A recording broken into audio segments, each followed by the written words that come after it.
Le voyage nocturne, un trajet de la terre au ciel, entre les visions de Djibril et les leçons de l'au-delà, voici ce qu'il faut retenir.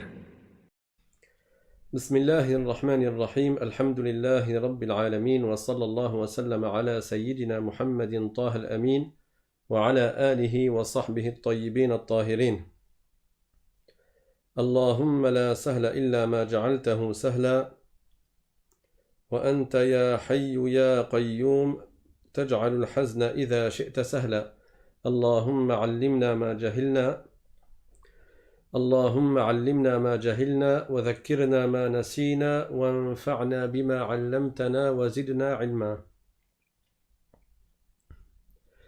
La louange est à Allah, le Seigneur des mondes, et que l'honneur et l'élévation en degrés soient accordés au prophète Mohammed sallallahu alayhi wa sallam. Nous demandons à Allah qu'il nous fasse apprendre ce que nous ignorons, qu'il nous fasse nous rappeler de ce que nous avons oublié et qu'il nous augmente en connaissance. Et nous lui demandons de nous préserver de l'état des gens de l'enfer, et nous demandons à Allah de nous accorder une intention sincère dans l'apprentissage de la science de la religion et dans l'application de celle-ci.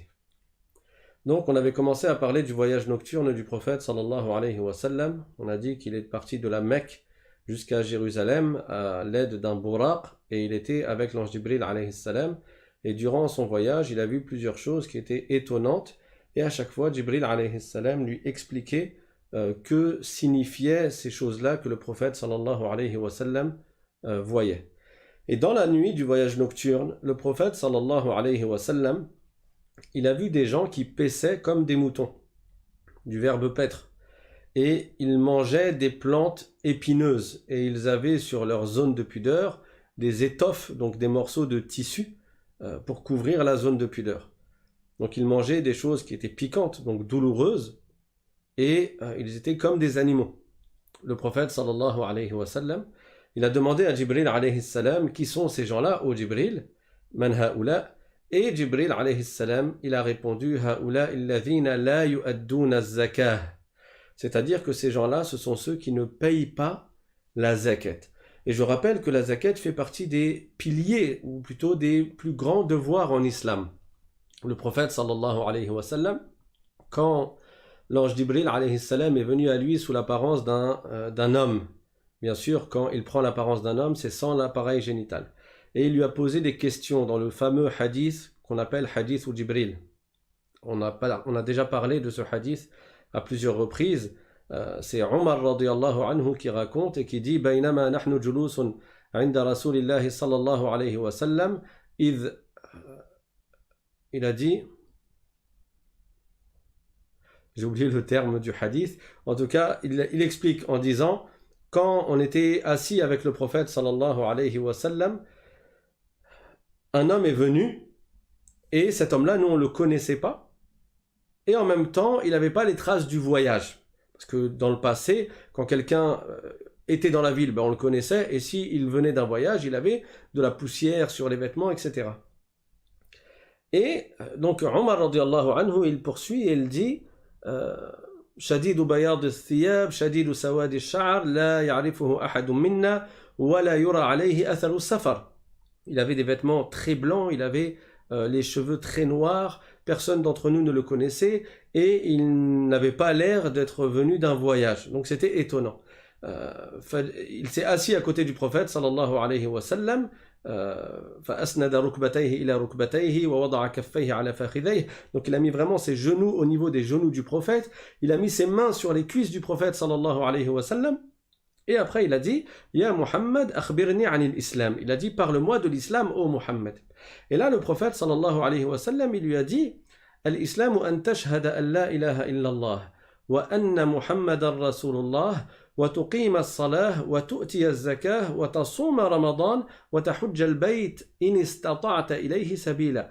Donc il a cité 5 choses qui sont les 5 plus grands devoirs en islam. Il a dit l'islam, c'est que tu témoignes qu'il n'y a pas d'autre Dieu que Dieu et que Mohammed est le messager de Dieu, que tu accomplisses la prière, que tu t'acquittes de la zakat, que tu accomplisses le jeûne et que tu fasses le pèlerinage si tu as la capacité de le faire.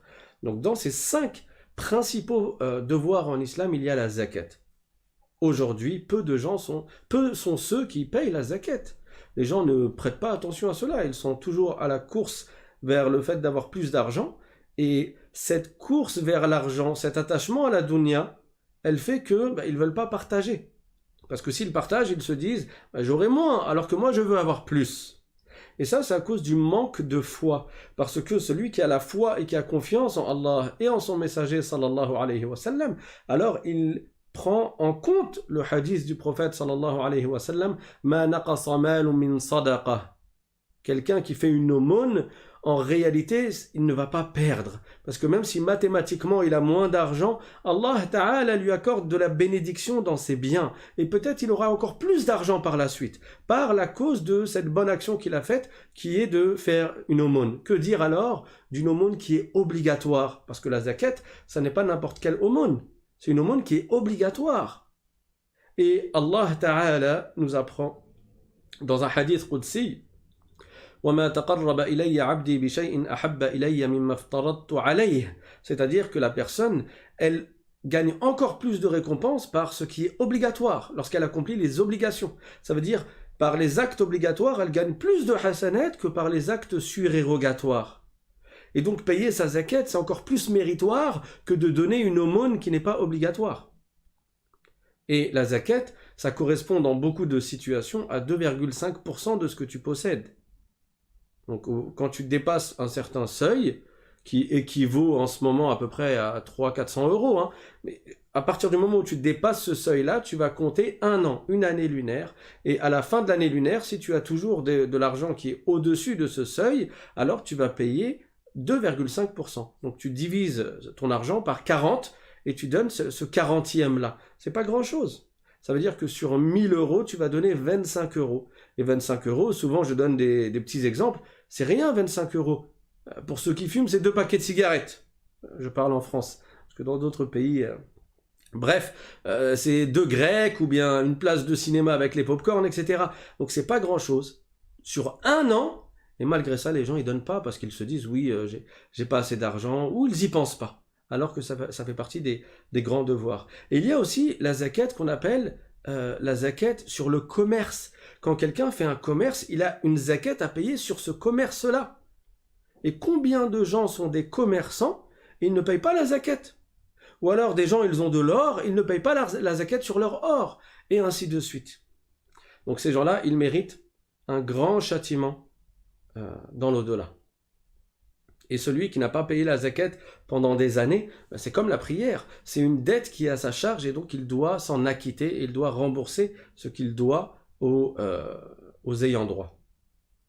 Également, le prophète sallallahu alayhi wa sallam, donc il a continué son chemin et il a vu des gens qui délaissaient la viande qui était bonne et qui mangeaient la viande qui est pourrie, la viande qui est dégoûtante, répugnante. Et il a dit, Ya Jibril, man haoula. Donc Jibril, qui sont ces gens-là?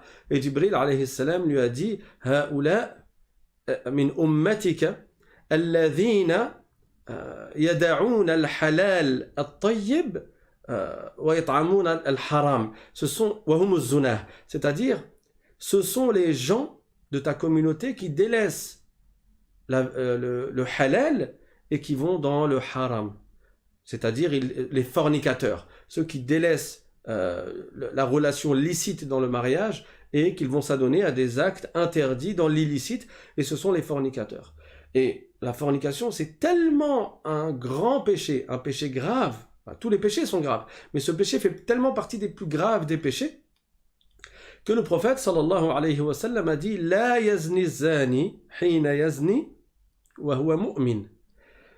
Alors là encore, littéralement, ça donnerait que celui qui fait la fornication, pendant qu'il fait la fornication, il n'est pas croyant. Mais les savants, ils ont expliqué ce hadith. Et ils n'ont pas dit que la fornication est en soi de la mécréance. Non. Mais le prophète l'a fait ressembler à celui qui fait la fornication à celui qui n'est pas croyant par la gravité de son péché. Ça veut dire que ce n'est pas un croyant complet. Il est dans un grand péché. Et la personne, elle se doit donc d'éviter la fornication, et pour cela, l'islam a mis des barrières. Ces barrières, ce sont des petits péchés, mais je répète, tous les péchés sont graves, mais il y a une distinction entre les grands et les petits péchés. Ces barrières-là, ce sont des petits péchés qu'on n'a pas le droit de commettre parce qu'ils entraînent vers les grands péchés. Et parmi ces petits péchés, il y a la khalwa, qu'un homme s'isole avec une femme ajnabiyya. Parmi ces petits péchés, il y a al-batsh, comme le prophète sallallahu alayhi wa sallam a dit, wa zina al-yad al-batsh. C'est quoi al-batsh? C'est le fait de toucher, pour un homme, de toucher une femme ajnabiyya, peau contre peau, alors que ce n'est pas son épouse, elle ne lui est pas licite. Et pour une femme, ça consiste à toucher un homme ajnabi, peau contre peau. Ça, c'est un péché parce que ça fait partie des préliminaires à la fornication. Donc c'est pas une histoire de discrimination. Et tout comme c'est interdit pour l'homme de serrer la main d'une femme ajnabiyya, c'est aussi interdit pour une femme de serrer la main d'un homme ajnabi. Donc vous avez bien compris que il n'y a absolument aucun rapport entre ça et entre quelque discrimination que ce soit. C'est une barrière qu'Allah Ta'ala a mis entre nous et la fornication pour éviter de tomber dedans. Également, parmi les petits péchés qui mènent vers la fornication, les préliminaires à la fornication, il y a certains regards. C'est pour ça qu'il est interdit pour un homme de regarder la zone de pudeur d'une femme ajnabiyya, et c'est interdit pour une femme de regarder la zone de pudeur d'un homme ajnabi. Et c'est interdit pour un homme de regarder une femme ajnabiyya qui ne lui est pas licite avec désir, et c'est interdit pour une femme de regarder un homme ajnabi qui ne lui est pas licite avec désir. Donc c'est-à-dire ce n'est pas son mari. Et etc. etc. Donc il y a plusieurs péchés comme ça qui ont été qui sont interdits parce qu'ils entraînent vers la fornication. Et pour ceux qui veulent plus de détails sur ce sujet, il y a un cours dans la playlist qui s'appelle Les Jardins des Vertueux, qui est consacré au sujet de la fornication. Également, le prophète sallallahu alayhi wa sallam, la nuit du voyage nocturne et de l'ascension. Et ça, j'en avais pas parlé dans la série des 7 cours sur le voyage nocturne. Donc là, il va y avoir des nouveautés. Donc j'invite tout le monde à écouter ce cours-là, mais également à écouter les autres cours. Il y a des choses que j'ai dites dans les anciens cours et qui ne sont pas ici, que je ne vais pas répéter. Et il y a des choses que je vais dire ici que je n'avais pas dit l'année dernière. Donc le prophète sallallahu alayhi wa sallam a vu des gens qui avaient des ventres immenses, comme des maisons.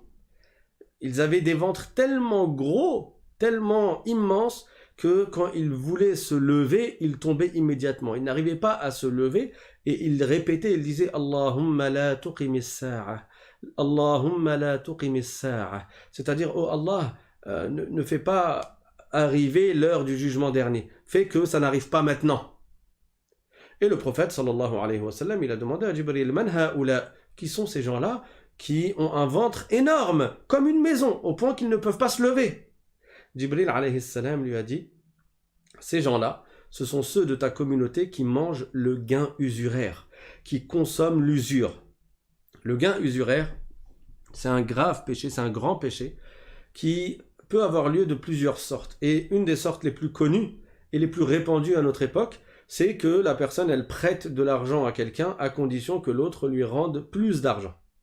Il lui prête 100 € et lui dit, mais à condition que tu me rendes 110 €, ou même 101 €, ou même 100 € et 5 centimes. Ça, c'est haram, parce que le prêt a été légiféré dans la loi de l'islam dans le but d'aider les gens, d'aider son prochain, pas dans le but de profiter de leurs besoins et de profiter de leurs difficultés. Donc c'est interdit en islam que tu profites d'une personne en lui prêtant de l'argent à condition de prendre par la suite, de te faire rembourser avec plus d'argent. Et c'est ce qu'on appelle le gain usuraire, et en arabe on dit al-riba. C'est un péché tellement grave qu'il a été cité à plusieurs reprises dans le Coran. Allah Ta'ala dit dans Surat al-Baqarah, Ya ayyuhalladhina amanu attaqullah. يا أيها الذين آمنوا اتقوا الله وذروا ما بقي من الربا إن كنتم مؤمنين. C'est-à-dire, ô vous les croyants, faites preuve de piété, craignez Allah, ittaqullah, donc en lui obéissant, en faisant ce qu'il vous a ordonné, en évitant ce qu'il vous a interdit, وذروا ما بقي من الربا, et renoncez au reliquat de l'intérêt usuraire. Renoncez au surplus au gain usuraire, à cet ajout-là. Si vous prêtez 100 €, vous récupérez 100 €. Vous ne prenez pas le surplus. si vous êtes croyants. In kuntum mu'minin. Et dans le verset suivant, Allah Ta'ala menace d'un châtiment intense celui qui prend le gain usuraire.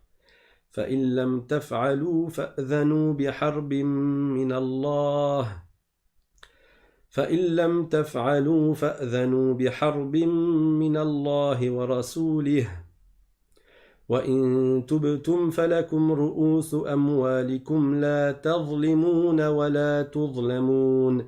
Donc, c'est-à-dire, et si vous faites cela, ou plutôt si vous ne le faites pas, c'est-à-dire si vous ne renoncez pas au surplus, à ce gain usuraire, alors recevez l'annonce d'un harb de la part d'Allah et son messager. Le harb, si tu traduis littéralement, c'est la guerre. Donc tu reçois l'annonce de la part d'Allah d'un harb, ça veut dire un châtiment intense. Si Allah Ta'ala annonce à une personne le harb, ça veut dire qu'Allah annonce le châtiment. Personne ne peut vaincre Allah Ta'ala dans ce qu'Allah Ta'ala lui prédestine. Et rien ne peut empêcher la prédestination d'Allah et le châtiment d'Allah si Allah l'a prédestiné. Wa in tubtum, par contre, si vous vous repentez, falakum ru'usu amwalikum, alors vous aurez votre capital. Le capital, c'est quoi? C'est ce que tu as prêté, tu le reprends uniquement. La tazlimun wa la tuzlamun. Ni vous lésez les autres, ni vous êtes lésés. Vous n'êtes pas injuste envers les autres et vous ne subissez pas d'injustice. Donc c'est ça l'équité et la justice. Ensuite, Allah Ta'ala dit وَإِن كَانَ ذُو عُسْرَةٍ فَنَظِرَةٌ إِلَى مَيْسَرَةٍ وَأَن تَصَدَّقُوا خَيْرٌ لَكُمْ إِن كُنتُمْ تَعْلَمُونَ. C'est-à-dire, et celui qui est dans une gêne, il est dans une difficulté financière, il ne peut pas vous rembourser. Tu lui as prêté de l'argent et lui n'est pas en mesure de te rembourser. Alors, فَنَظِرَةٌ إِلَى مَيْسَرَةٍ, accordez-lui un sursis jusqu'à ce qu'il soit dans l'aisance. Regardez le bon comportement que le Coran t'invite à avoir. Il n'a pas les moyens de te rembourser. Qu'est-ce que tu vas faire? Tu vas le frapper? Est-ce que ça, il va sortir, il va pondre de l'argent? Non, il n'a pas l'argent, il n'a pas l'argent.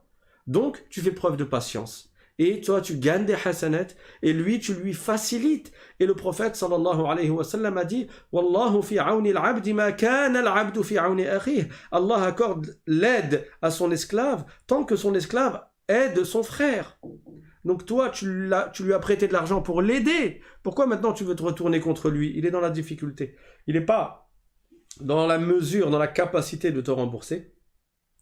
فَنَظِرَةٌ إِلَى مَيْسَرَةٍ.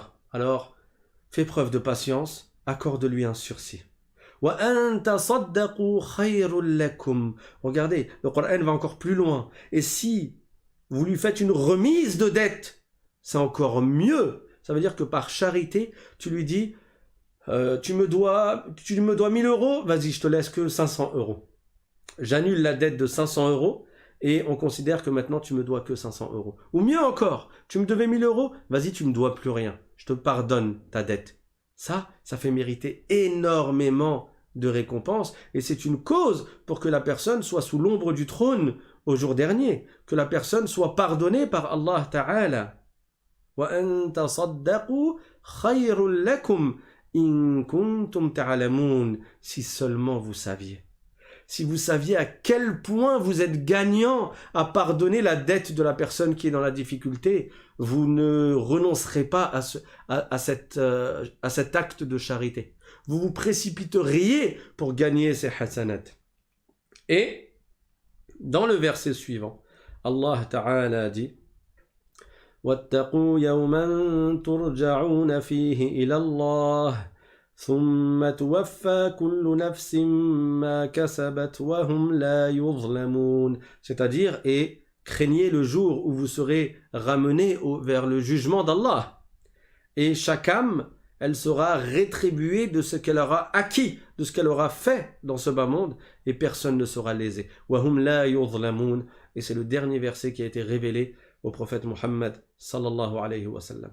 Donc, le gain usuraire, c'est quelque chose de très grave.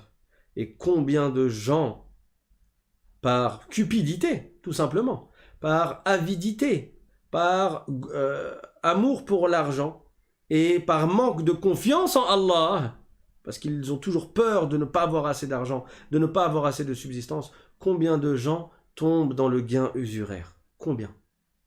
Subhanallah. Donc le prophète, sallallahu alayhi wa sallam, il a vu ces gens-là, dans la nuit du voyage nocturne, avec des ventres qui étaient tellement gros qu'ils étaient gros comme une maison. Qui est capable de supporter d'avoir un ventre comme ça? Déjà, quand tu manges un grec avec une canette gazeuse de Coca Cherry, t'arrives plus à marcher. T'es trop lourd. Alors que dire d'avoir un ventre comme une maison? Qui peut supporter ça? Donc que la personne se prépare pour le jour dernier, comme cela est indiqué dans le dernier verset que j'ai cité. Et comment tu te prépares pour le jour dernier? En évitant le haram, en évitant les interdictions et en accomplissant ce qu'Allah t'a ordonné. Également, donc le prophète sallallahu alayhi wa sallam, il a poursuivi son chemin. Et il a vu des gens, et ça aussi je ne l'avais pas raconté la dernière fois, il a vu des gens qui avaient des lèvres comme des lèvres de chameau. Et des pierres de l'enfer étaient jetées dans leur bouche. Et dans une version, des rochers de l'enfer qui étaient jetés dans leur bouche et ça ressortait par l'orifice inférieur. Donc l'enfer, ça brûle. Donc des pierres qui étaient brûlantes, des pierres qui viennent de l'enfer, qui sont jetées dans leur bouche et qui transpercent leur corps jusqu'à descendre par en bas. Le prophète sallallahu alayhi wa sallam, il a dit: Man ha'ula ya Jibril? Qui sont ces gens-là, ô Jibril? Et Jibril alayhi salam a dit: Ha'ula alladhina ya'kuluna amwal al-yatama zulma. Ces gens-là, ce sont ceux qui consomment le bien de l'orphelin injustement. Alors, al-yatim, dans la langue arabe et dans la religion, cela vise un enfant qui a perdu son père. Et cet enfant, il n'a pas atteint la puberté. À partir du moment où il a atteint la puberté, il n'est plus considéré comme un enfant en islam. Ça y est. D'ailleurs, on dit qu'il est mukallaf si il a rempli les autres conditions du taklif, et par conséquent, il devient chargé d'accomplir la prière, d'accomplir le jeûne de Ramadan, de s'acquitter de la zakat s'il a les moyens, etc. Et d'éviter les péchés. Ça y est, parce qu'il a atteint la puberté. Mais avant la puberté, s'il perd son père, si son père décède, alors on dit que c'est un orphelin. On n'a pas le droit de consommer ses biens, son héritage, ce qui lui revient de la part de son père. On n'a pas le droit de le consommer injustement. Et ça aussi, c'est un péché que beaucoup de gens commettent. Dans certains pays, celui qui va s'occuper des biens de l'orphelin, ça va être le frère du défunt. Donc, l'oncle de cet enfant ou de ses enfants. Et cet oncle-là, il ne va pas craindre Allah et il va piocher dans la caisse qui appartient à ces enfants-là orphelins, donc à ses neveux. Et il va utiliser cet argent pour des choses dans lesquelles il n'a pas le droit. Allah Ta'ala dit dans le Coran: Innal ladhina ya'kuluna amwal al-yatama zulma. Innal ladhina ya'kuluna amwal al-yatama zulman innama ya'kuluna fi butunihim nara wa sayaslawna sa'ira. C'est-à-dire ceux qui mangent ou qui consomment, c'est pas uniquement en mangeant de la nourriture. S'il va prendre l'argent de l'orphelin, il va s'acheter une voiture avec, ou il va s'acheter une maison avec, ou il va s'acheter des vêtements avec. Tout ça, le fait de prendre injustement le bien d'un orphelin, c'est interdit, et de le consommer, c'est interdit. Que ce soit en le mangeant ou d'une autre manière. Donc ceux qui disposent injustement, qui utilisent dans leur intérêt, ou pour eux, injustement, les biens des orphelins, ils ne font que manger du feu dans leur ventre. Et ils brûleront, et ils brûleront bientôt dans les flammes de l'enfer. Il a été rapporté dans le hadith que ces gens-là, ils sortiront de leur tombe le jour de la résurrection avec des flammes qui sortent de leur ventre, qui sortent par la bouche. Donc, de leur bouche sortiront des flammes parce que leur ventre sera en train de brûler, parce qu'ils ont fait preuve de cupidité et ne se sont pas arrêtés aux limites qui ont été décrétées par Allah Ta'ala. Je vous avais déjà parlé d'un hadith qui énumère 7 parmi les plus graves des péchés. ce qu'on appelle les péchés qui mènent à la perdition. As-sab'a al-mubiqat. Le prophète sallallahu alayhi wa sallam, il a dit dans un hadith, ijtanibu sab'a al-mubiqat, c'est-à-dire éviter de tomber dans les 7 péchés qui mènent à la perte, c'est-à-dire qui mènent au châtiment intense. Alors ils ont demandé, c'est quoi ces 7 péchés qui sont extrêmement graves, ô messager d'Allah? Wa ma hunna? Le prophète sallallahu alayhi wa sallam, il a répondu, ash-shirku billah, was-sihr, wa qatlu an-nafs allati harrama Allah illa bil-haqq, wa aklu ar-riba, wa aklu mal al-yatim, wa at-tawalli yawm az-zahf, wa qadhfu al-muhsanat al-mu'minat al-ghafilat. Donc il a cité 7 péchés, je ne vais pas tous les énumérer en français, mais sachez que dans ces 7-là, il a cité la sorcellerie, il a cité le fait de tuer injustement quelqu'un, il a cité le fait de consommer le gain usuraire, et il a cité le fait de consommer injustement le bien de l'orphelin, l'argent de l'orphelin. Donc, ça aussi, c'est une leçon pour nous, pour qu'on évite de tomber dans cela. Le prophète, sallallahu alayhi wa sallam, dans la nuit du voyage nocturne, il a continué son chemin, et il a vu des gens qui portent un ballot, comme un paquet de marchandises. Quand tu remplis un sac ou un paquet dans lequel tu mets plein de choses. Et ces gens-là, ils portaient ce ballot, sauf qu'il était trop lourd pour eux. Et ils essayent de le porter, ils n'arrivent pas à le porter. Et malgré ça, ils rajoutent encore des choses dedans. Alors que déjà, ils n'arrivaient pas à le porter. Ils n'arrivent pas à le porter, ils rajoutent. Ils n'arrivent pas à porter, ils rajoutent, ils rajoutent des affaires dedans, alors qu'ils sont incapables de porter cela. Et le prophète, sallallahu alayhi wa sallam, il a demandé à Jibril alayhi salam, qui sont ces gens-là? Man haoula. Et Jibril alayhi salam, il a dit, ces gens-là, ce sont ceux qui ont des amanat des gens, c'est-à-dire des biens qu'on leur a confiés, alors qu'ils ne sont pas capables d'assumer cette charge. Et quand même, ils ajoutent à ces charges-là d'autres amanat. Si tu sais que tu n'es pas dans la capacité d'assumer une amana, donc quelqu'un il te dit garde-moi telle chose, je pars en voyage, je reviens, tu me le rends. Toi tu sais que tu n'es pas dans la capacité d'assumer cela. Ou garde-moi cet argent, mets-le-moi de côté. Ou garde-moi telle ou telle chose. Une amana, d'une manière générale. Si tu n'es pas capable de l'assumer, alors tu ne t'en charges pas. Et ceux qui se chargent de amana alors qu'ils n'ont pas la capacité, ces gens-là, ils auront des comptes à rendre au jour dernier. Et parmi les amanat, il n'y a pas que le fait de récupérer le bien de quelqu'un qui te l'a confié. Il y a aussi le fait de récupérer une charge, c'est-à-dire une fonction. Ça aussi, c'est une amana. On te charge d'être un imam, mais toi, tu sais que tu n'es pas apte à être imam. Ou on te charge de t'occuper d'orphelins, et toi, tu sais que tu n'es pas apte à t'occuper d'orphelins. Ou on te charge de t'occuper de, je sais pas moi, la caisse des musulmans, la trésorerie des musulmans. Et toi, tu sais que tu n'en as pas la capacité. Et tu veux quand même l'assumer, et tu vas tomber dans le haram, et tu ne vas pas être à la hauteur de cette charge. Tu auras des comptes à rendre. Kullukum ra'in wa kullukum mas'oulun an ra'iyatih.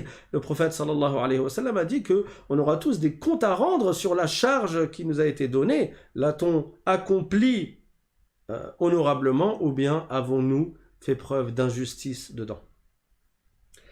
Le prophète sallallahu alayhi wa sallam a poursuivi son chemin. Il a vu également des gens qui avaient les lèvres et la langue qui étaient pincées par des tenailles qui étaient en feu. Donc ces gens-là, ils étaient pincés par des tenailles, un peu comme des ciseaux, des pinces au niveau de la langue et des lèvres. Et après, quand ces tenailles étaient retirées, leurs lèvres, elles redevenaient comme elles étaient, et après, elles étaient repincées à nouveau. Le prophète sallallahu alayhi wa sallam a dit Man haoula, qui sont ces gens-là? Et Jibril alayhi salam lui a dit Haoula'i khutaba'ul fitna, c'est-à-dire ce sont ceux qui prêchent le mal, les prêcheurs de la fitna, de la corruption, du mal. Et combien ils sont nombreux à notre époque. Prenons par exemple tous ces pseudo-imams, des gens qui prennent le rôle d'imam et qui, au lieu de prêcher la religion de l'islam, ils prêchent des égarements. Ils sont nombreux. Ou alors ils parlent sans science. parce qu'ils sont dans une situation où il y a plein de gens autour d'eux et on leur pose des questions et yahashmu, comme on dit, ils ont honte de dire je ne sais pas. Alors ils se permettent de faire des fatwas sans avoir la connaissance. Allah Ta'ala les a menacés, ces gens-là, d'un très grand châtiment. Allah Ta'ala dit dans le Coran وَلَا تَقْفُ مَا لَيْسَ لَكَ بِهِ عِلْمٌ إِنَّ السَّمْعَ وَالْبَصَرَ وَالْفُؤَادَ كُلُّ أُولَئِكَ كَانَ عَنْهُ مَسْئُولًا. C'est-à-dire, ne parle pas d'une chose dont tu n'as pas la connaissance. Ne parle pas sans science. Parce que, inna sam'a, certes, l'ouïe, wal basara, la vue, wal fu'ada, le cœur, kullu ulaika kana anhu mas'oula, sur tout cela, vous serez interrogé. Donc, dans l'au-delà, tes organes, ce que tu as fait avec, tu seras questionné et tu rendras compte. Et parmi ces organes, il y a la langue. Donc, ne parle pas sans science. Le prophète, sallallahu alayhi wa sallam, lui-même, quand il ne savait pas une chose, il disait « je ne sais pas ». Lui-même, une fois, on l'a interrogé au sujet des meilleurs endroits sur terre et des pires des endroits sur terre. Il a dit « la a'rif, la a'lam ». Il a dit « je ne sais pas, as'alu Jibril al-Amin ». Je demande à Jibril, alayhi salam. Et Jibril, c'est lui qui lui a apporté la réponse. Et il lui a fait savoir que les meilleurs endroits sur terre, ce sont les mosquées, et parmi les pires des endroits sur terre, il y a les marchés. Parce que les marchés, il y a beaucoup de haram dedans, il y a beaucoup de mensonges, beaucoup de gens jurent par Allah pour vendre, etc. Et ils mentent en jurant par Allah, donc il y a beaucoup de mal qui est fait dans les marchés. C'est pour ça que ça fait partie des plus mauvais des endroits. Abdurrahman ibn Abi Layla, il a dit: j'ai vu dans cette mosquée, et il parlait de la mosquée du prophète sallallahu alayhi wa sallam à Médine, il a dit: j'ai vu dans cette mosquée 120 compagnons à qui on posait une question et ils répondaient je ne sais pas. 120 compagnons. Les compagnons, ceux qui étaient proches du prophète, qui avaient vécu avec le prophète sallallahu alayhi wa sallam. Ils avaient énormément de science par rapport à nous, comparé à nous. Et malgré ça, quand il ne sait pas, il dit je ne sais pas. Et tu trouves des pseudo-imams, que ce soit sur YouTube ou bien parfois dans certains endroits, même dans des mosquées, jamais ils vont dire « je ne sais pas ». Et du coup, ils vont parler sans science. Et ils vont dire des choses qui sont contraires à la religion. Et ils vont égarer les gens. Le prophète, sallallahu alayhi wa sallam, a annoncé cela comme faisant partie des signes de la fin du monde. Et il a dit « La yaqbidu Allahu al-ilma » Il a dit « Inna Allah la yaqbidu al-ilma min afwahil ulama » c'est-à-dire Allah ne va pas retirer la science directement de la bouche des savants, mais il va faire retirer la science par la mort des savants. Les savants, en fait, ils vont mourir les uns après les autres et ils ne vont pas laisser comme héritiers des savants qui ont le même niveau qu'eux. Et la science, elle va diminuer génération après génération.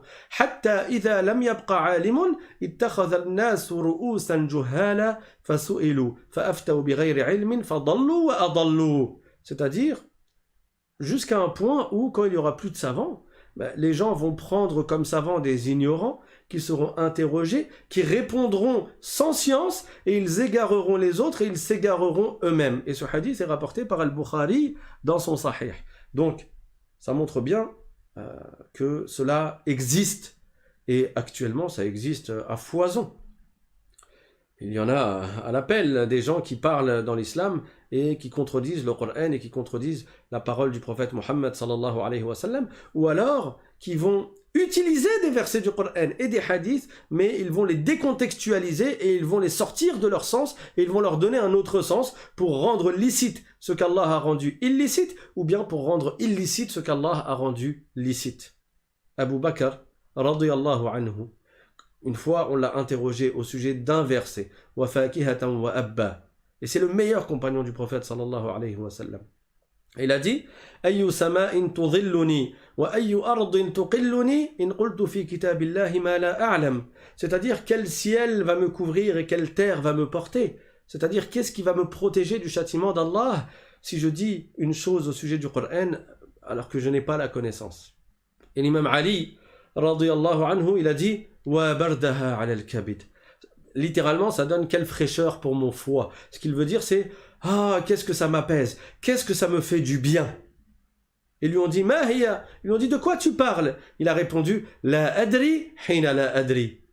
Il a dit c'est la parole je ne sais pas quand je ne sais pas. Qu'est-ce que ça me fait du bien de dire je ne sais pas quand je ne sais pas? Je ne vais pas m'aventurer à parler sans science. Le prophète sallallahu alayhi wa sallam a dit Man kadhaba alayya muta'ammida falyatabawwa maq'adahu minan nar wa man qala fil Qur'ani bi ra'yihi falyatabawwa maq'adahu minan nar. Le prophète sallallahu alayhi wa sallam, il a dit celui qui ment à mon sujet volontairement, il m'attribue une parole alors que je n'ai pas dit ça. Il le fait volontairement, qu'il se prépare à avoir une place en enfer.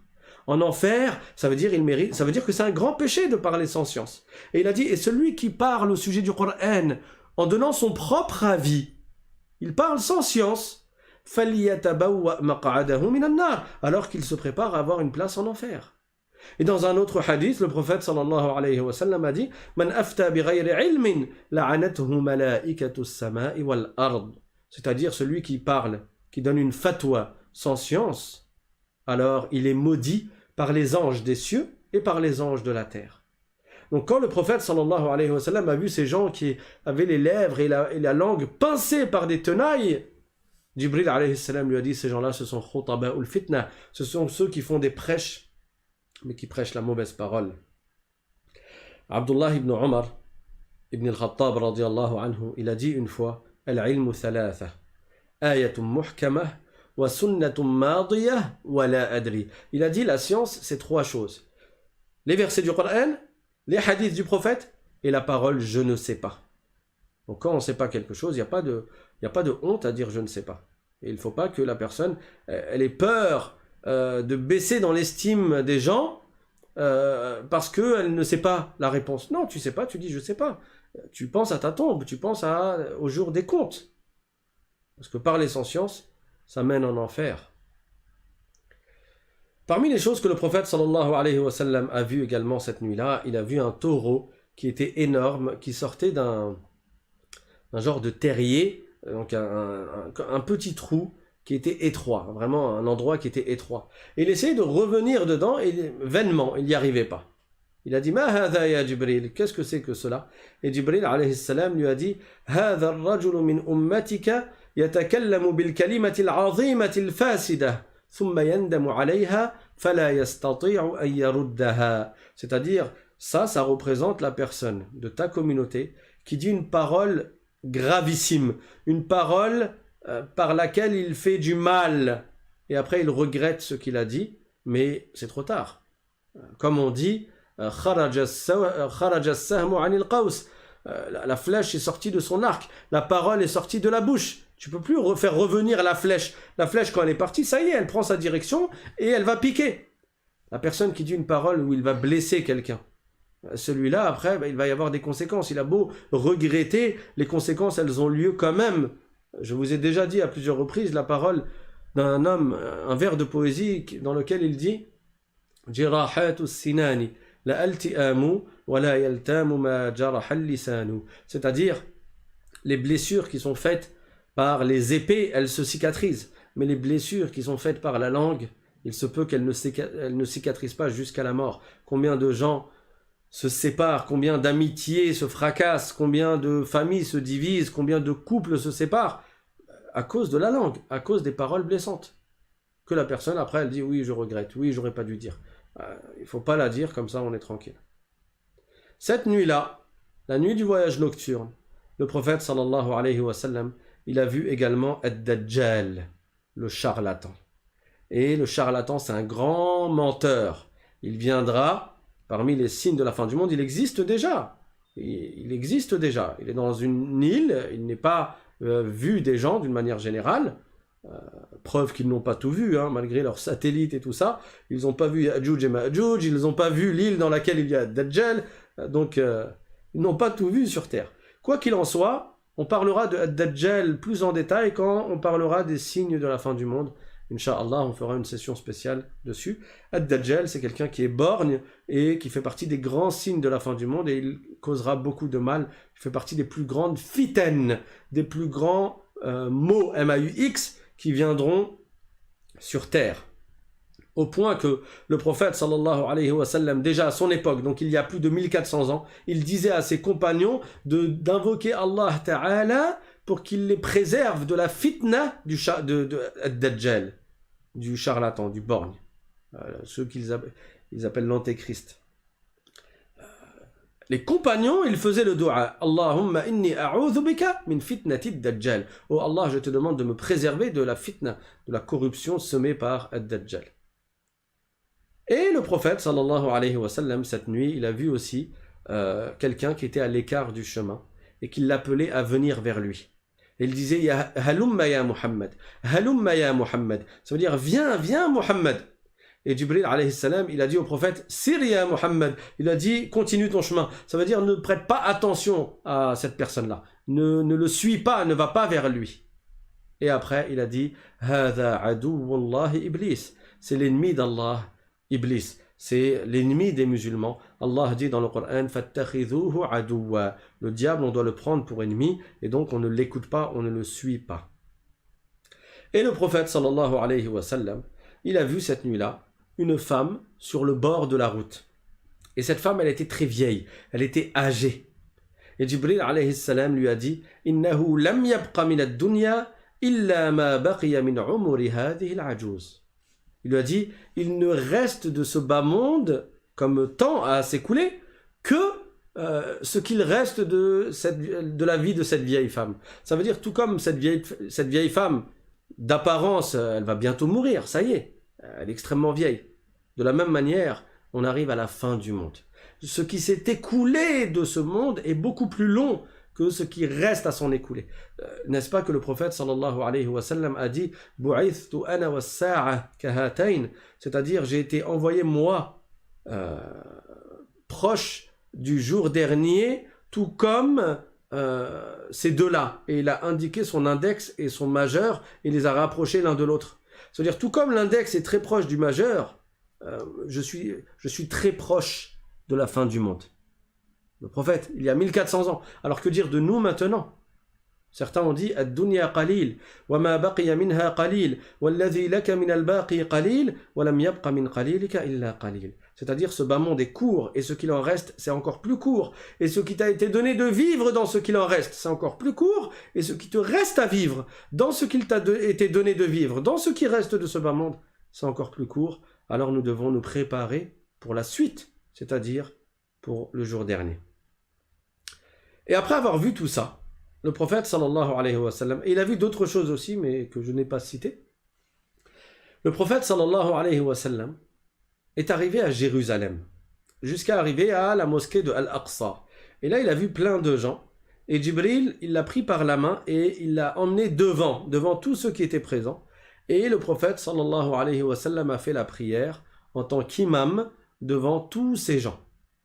Et après, Jibril alayhi salam lui a dit, Ya Muhammad, laqad salla khalfaka kullu nabiyyin ba'athahu Allah ta'ala. C'est-à-dire, ô Muhammad, tous les prophètes qu'Allah a envoyés ont prié derrière toi. Donc tous ceux qui étaient présents, qui étaient derrière le prophète sallallahu alayhi wa sallam, c'était les prophètes. Depuis Adam alayhi salam jusqu'à Isa, Jésus alayhi salam. Tous les prophètes étaient présents.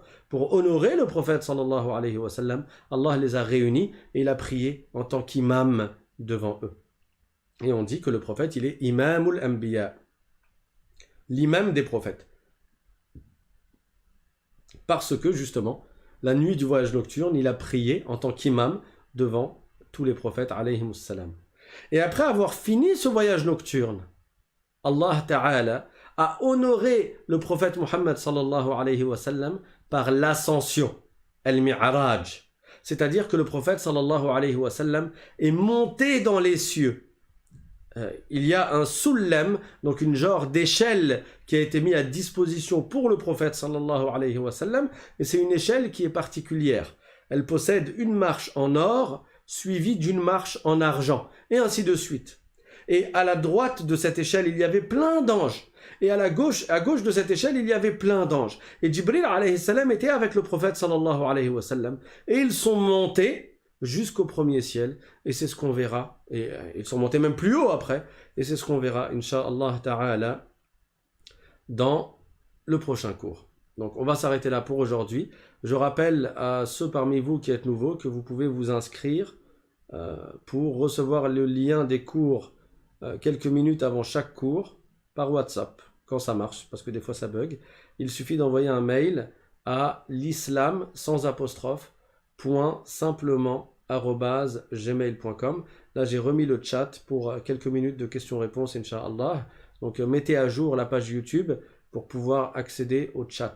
Et pour ceux qui demandent, ils n'arrivent pas à accéder au chat, il faut vous connecter à YouTube avec une adresse mail et il faut vous abonner à la chaîne pour pouvoir accéder au forum de discussion. Je vous rappelle aussi que vous pouvez activer la cloche avec toutes les notifications et vous inscrire à notre canal Telegram. En tout cas, tout ça, c'est dans le mail. Vous envoyez un mail et on vous répondra et on vous expliquera, Inch'Allah. وآخر دعوانا أن الحمد لله رب العالمين وصلى الله وسلم على سيدنا محمد وعلى آله وصحبه الطيبين الطاهرين. En attendant les questions, je rappelle que le mois de Ramadan arrive à grands pas et le temps passe très vite. Donc que chacun se mette déjà en condition et essaye déjà de commencer à augmenter la cadence dans l'accomplissement des bonnes actions pour, Inch'Allah, être déjà dans un bon rythme quand le mois de Ramadan va commencer.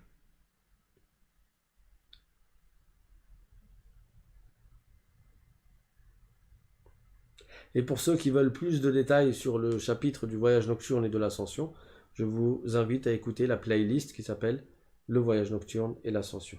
Quelqu'un demande, est-ce que le voyage a duré toute une nuit? Non, il a duré à peine un tiers d'une nuit.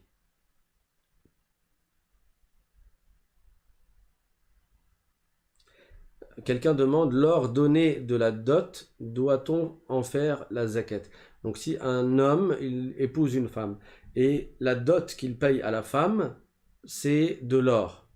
Est-ce qu'on paye la zakat ou pas? Tout dépend s'il s'agit de bijoux qu'elle utilise, ou s'il s'agit d'un or qu'elle coffre en tant que... pour plus tard, quoi, pour le revendre plus tard et gagner de l'argent. Si c'est des bijoux, ce qu'on appelle al-huli al-mubah, c'est des bijoux qu'elle utilise, il n'y a pas de zakat à payer dessus. Mais si c'est de l'or qu'elle conserve comme capital, alors il y a une zakat à payer dessus si ça dépasse le nisab, c'est-à-dire si ça dépasse le seuil minimum de la zakat. Quelqu'un demande quelle est la récompense d'une personne qui écoute la lecture du Coran. Sa récompense est que pour chaque lettre du Coran qu'elle écoute, elle gagne une récompense. Tandis que celui qui récite le Coran, pour chaque lettre du Coran, il gagne 10 récompenses. Bien sûr, à condition de le réciter correctement, sans déformer les lettres ou déformer les voyelles. Il est très important de prononcer correctement et c'est pour ça qu'il est nécessaire d'étudier le Coran auprès d'un enseignant du Coran qui va corriger notre prononciation. Quelqu'un demande, est-ce que la tontine est du gain usuraire? Oui, les savants ont dit que la tontine, ça correspond à du gain usuraire. On a déjà parlé de cela dans une séance, même si ça peut étonner certaines personnes parce qu'elles ont grandi avec ça et elles ont vu dans leur pays que c'est quelque chose de très courant. C'est pas parce que c'est courant dans certains pays que ça devient licite. Si des gens font quelque chose de haram, même s'ils sont nombreux, ça ne rend pas la chose halal. Donc la tontine, c'est quoi? C'est le fait que chaque personne met de l'argent, donc prête de l'argent, ils se mettent en groupe et chacun prête de l'argent chaque mois et toute la somme d'argent, en fonction des mois, elle est donnée à l'un d'entre eux. Et en réalité, ça consiste, même si elle ne va pas au final avoir plus d'argent, parce que ce qu'elle va prêter, ça va lui revenir, mais elle fait ça dans le but de profiter. Elle ne fait pas ça dans le but d'aider, elle fait ça dans le but de profiter de ce prêt en ayant une grosse somme d'un coup à un moment donné. Et donc, ça s'appelle qardun jarra manfa'a, donc un prêt qui a pour but d'en tirer un profit, et c'est interdit.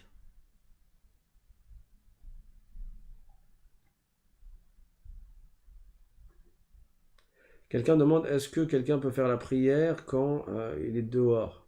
Oui, Le prophète sallallahu alayhi wa sallam a dit dans un hadith Ju'ilat liya al-ardu masjidan wa turabuha tahura, c'est-à-dire que contrairement aux autres communautés pour lesquelles il était un devoir de prier dans des endroits réservés à l'adoration, donc les lieux de culte, les mosquées quoi, parce que tous les prophètes étaient musulmans, hein, toutes les communautés, même dans le passé, devaient suivre les prophètes et donc devaient suivre la religion de l'islam, hein. Tous les prophètes étaient musulmans.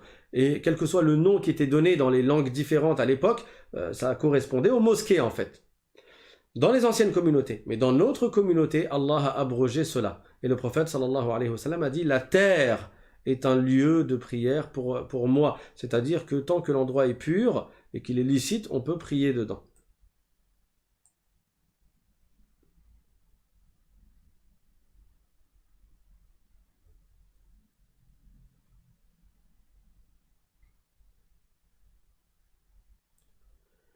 Quelqu'un demande, est-il possible de voir Al-Khadir en rêve? C'est possible de voir Al-Khadir en rêve. Il n'y a rien qui empêche cela. C'est possible de voir le prophète Mohammed sallallahu alayhi wa sallam en rêve. Il y a des gens qui voient le prophète dans le rêve alayhi salatu wa sallam. Quelqu'un demande, la dépression est-elle une épreuve pour le musulman ou pas? Bien sûr. La simple tristesse, pour aller plus loin. Parfois la personne, elle a un coup de blues, elle est triste, elle ne sait même pas pourquoi. Juste, elle ressent comme une douleur dans le cœur, comme une tristesse dans le cœur, alors qu'elle ne sait même pas pourquoi. N'est-ce pas que c'est une difficulté? N'est-ce pas qu'il y a une souffrance dans cela? Donc c'est une épreuve, et si elle patiente face à cette épreuve, elle gagne des récompenses.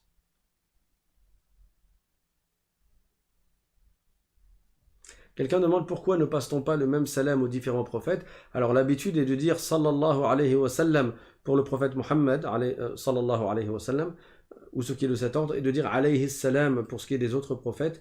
Je ne connais pas la raison.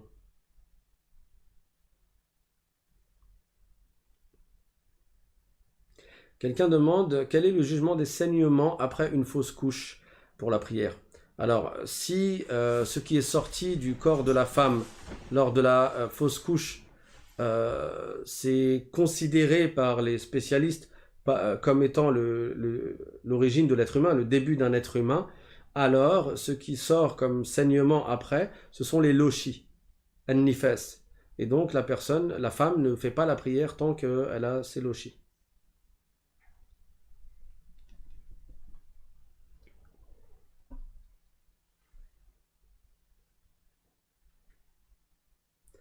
Quelqu'un demande les intérêts que la banque nous met dans le compte bancaire. Est-ce que c'est du gain usuraire? Oui. Parce que ça consiste à prêter de l'argent à autrui et après recevoir plus que ce qu'on a prêté.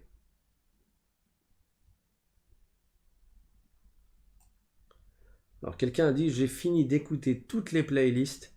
C'est le premier live auquel j'assiste. Masha'Allah. Félicitations à toi. Donc tu as dû écouter 250 heures de cours à peu près. Masha'Allah, alhamdulillah. J'espère que tu en as tiré profit. Et n'hésite pas à réécouter une deuxième fois, cette fois-ci avec un cahier, un stylo, et afin de prendre des notes et de mémoriser, de maîtriser ces connaissances afin de toi-même les retransmettre. Barakallahu fik, que Dieu te préserve. Quelqu'un demande si une personne a commis des péchés dont vous venez de parler, est-ce que ce sera pardonné avec les invocations? C'est pardonné avec le repentir. Si une personne se repent, alors, et que son repentir remplit tous les critères, toutes les conditions du repentir, dans ce cas-là, Allah lui efface son péché. Le prophète sallallahu alayhi wa sallam a dit At-ta'ibu min adh-dhanbi kaman la dhanba lah, c'est-à-dire celui qui se repent d'un péché, c'est comme s'il ne l'avait pas commis. Donc son péché est effacé. Et si tu veux connaître tous les détails sur le repentir, je t'invite à écouter le cours sur le repentir dans la playlist qui s'appelle Les Jardins des Vertueux. Et il y a un cours sur le repentir aussi dans la playlist qui s'appelle Les 10 meilleurs jours. Dans les deux playlists, il y a un cours sur le repentir avec des informations différentes. Donc je t'invite à écouter les deux.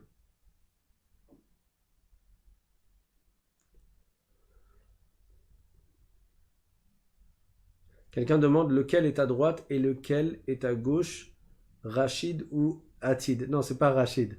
C'est Raqib qui est à droite et Atid qui est à gauche. Allah Ta'ala dit dans le Coran Ma yalfidhu min qawlin illa ladayhi raqibun atid. Raqib à droite et Atid à gauche.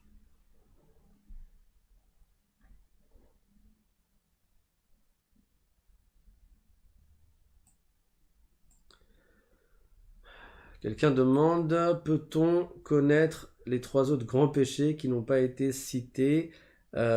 Tu parles dans les 7 péchés que j'ai cités tout à l'heure, le hadith qui concerne les 7 péchés. Le prophète sallallahu alayhi wa sallam a cité Ash-shirku billah, donc le shirk, l'association, As-sihr, l'association qui est une des formes de mécréance, As-sihr, donc la sorcellerie, Qatlun nafs illati harrama Allahu illa bil haqq, donc tuer injustement quelqu'un, Aklur riba, consommer le gain usuraire, Aklu malil yatim, consommer le bien de l'orphelin, At-tawalli yawm az-zahf, déserter du front, et Qadhful muhsanat al-mu'minat al-ghafilat, c'est-à-dire le fait d'accuser de fornication des femmes pures qui ne sont pas tombées dans la fornication.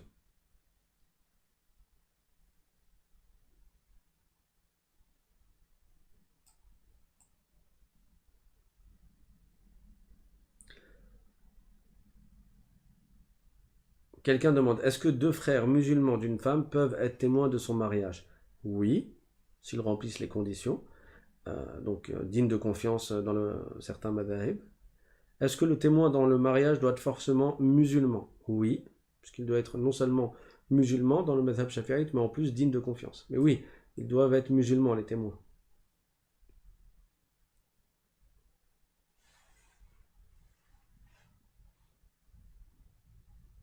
Quelqu'un demande, est-ce qu'on peut retarder le Isha après la moitié de la nuit? Oui, le temps du Isha, il est large, il arrive jusqu'au temps du Fajr en fait. Mais le fait de le retarder jusqu'à la fin de la nuit, certains savants ont dit que c'est déconseillé. La fin de la nuit, ça correspond à entre l'aube mensongère, hein, l'aube trompeuse, et l'aube véritable.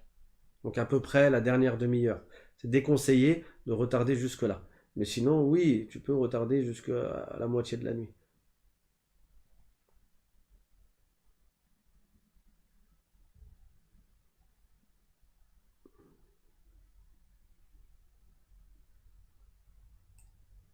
Quelqu'un demande faire du mal à son voisin proche familial. Est-ce une injustice?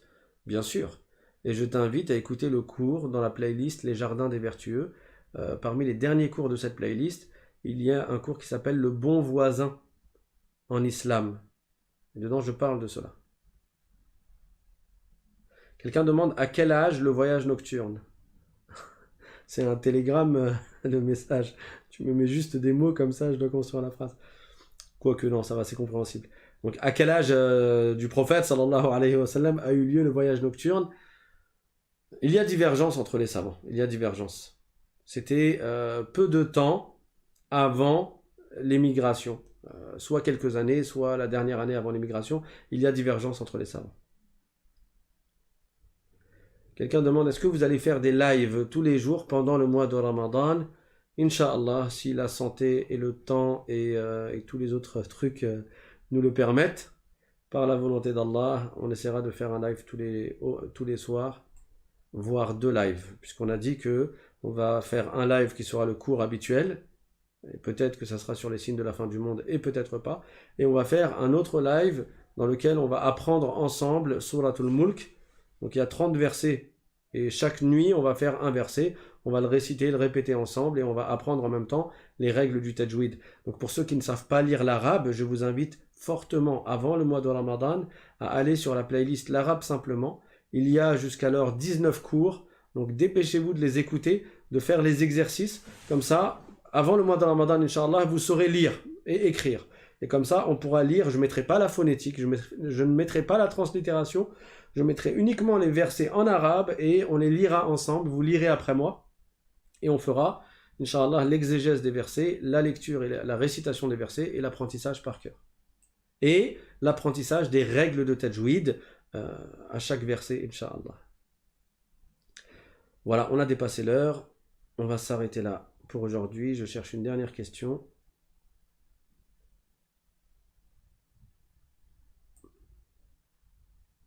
Quelqu'un demande, penses-tu que écouter ce live, ou être dans ce live, c'est comme si on a été à la mosquée entouré d'anges?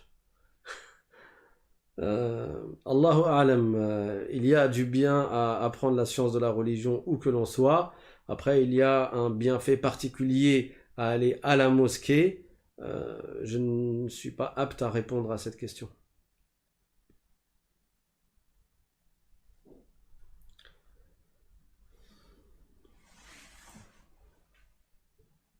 Quelqu'un demande, en ayant les menstrues, doit-on faire les petites ablutions pour faire nos invocations ou ça ne sert à rien? Non, la femme qui a les menstrues ne fait pas ces petites ablutions. Elle attend la fin des menstrues. Et là, elle fera la grande ablution et voilà.